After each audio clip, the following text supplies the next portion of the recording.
crazy.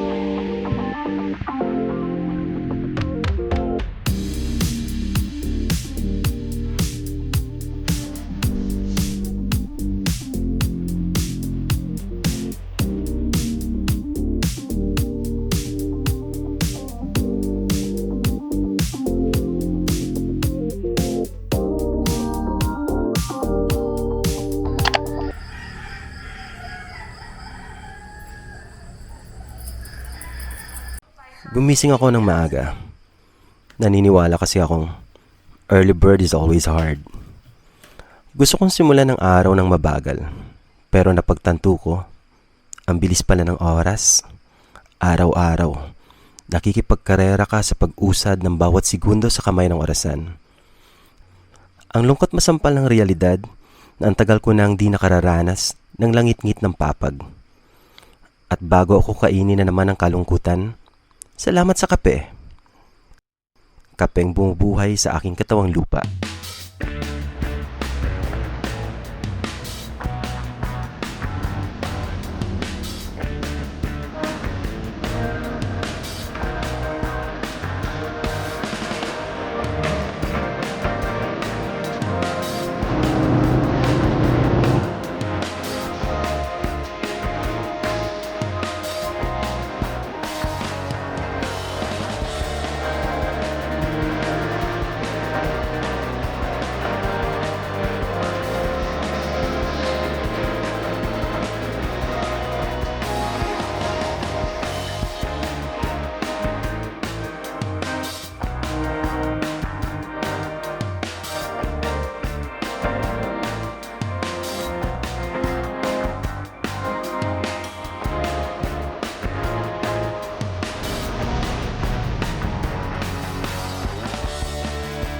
Dumiretso na ako sa mga kape.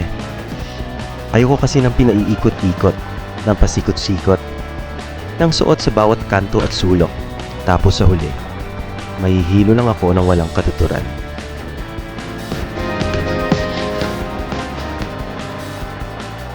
Tsokolate nga pala, paboritong regalo sa Valentine's. Pero alam niyo ba talaga kung anong gusto ng mga in love?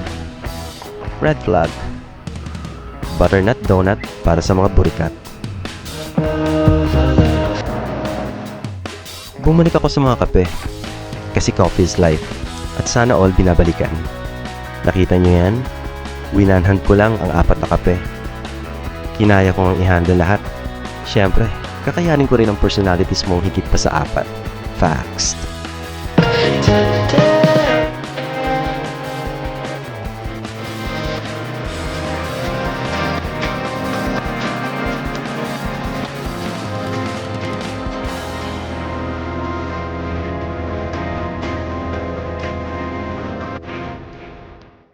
So lately, I've been addicted to BookTube contents. Keeps me up to date with new books and emerging authors. Did I mention she's crazy? The Tommyknockers! As you can see, I'm actually currently in the middle of reading this. Woman trips over buried spaceship in the woods. Aliens.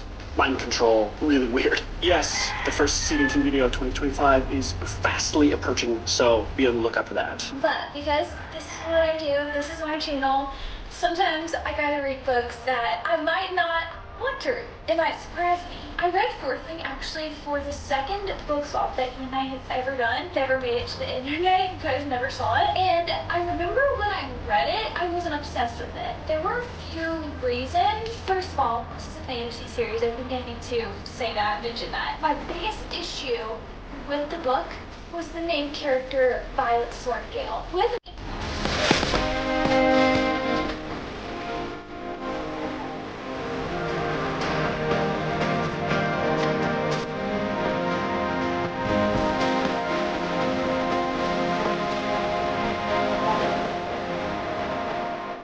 Now I'll go clean my workspace. Which kinda reminded me of that time na humingi ako ng space na umabot ng 7 taon. Anyway, Christmas gift pala sa akin ng book rack na to. Space saver, easy to assemble, and does what it is supposed to do. Kulay puti, kasing puti ng pagkatao ko.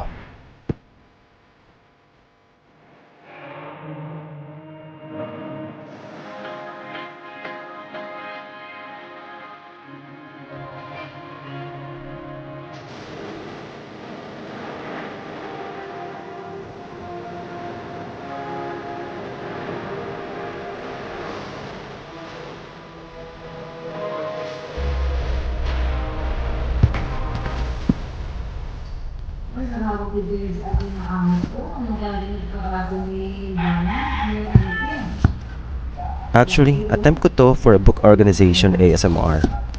Pero dinig nyo naman, yung rap ng nanay kong pinaglihi kay Abra at Clock9.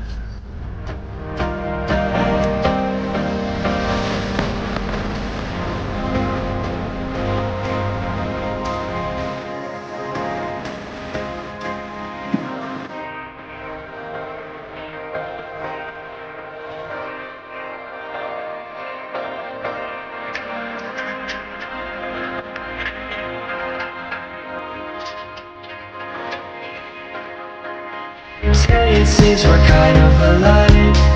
Wave ahead.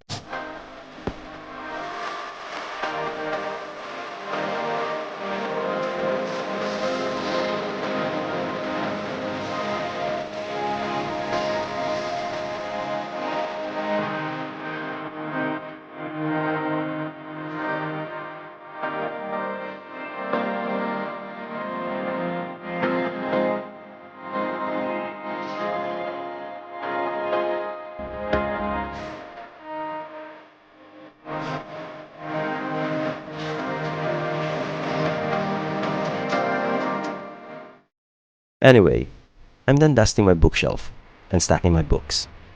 Time for the read of the day. Favorite author ko pala, James Patterson. 'Cause I'm so in love again.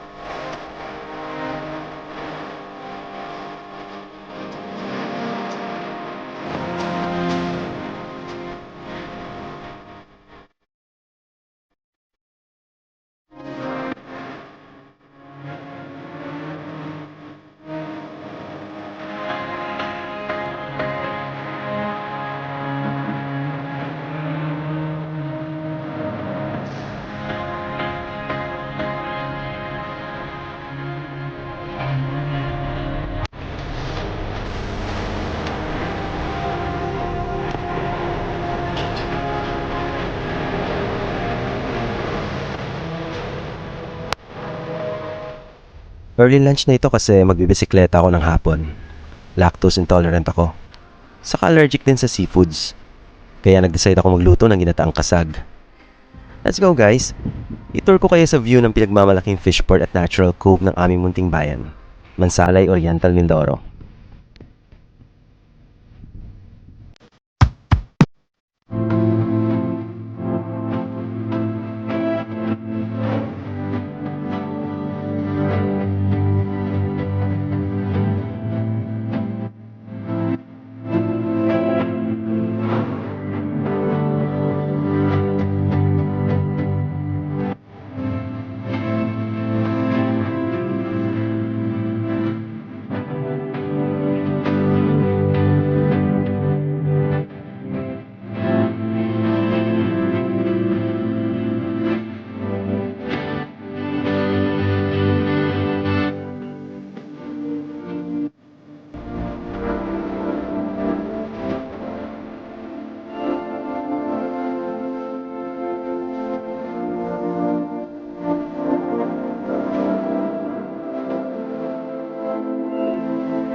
Ang daming magagandang lugar dito pero tinatamad na ako mag-voice over.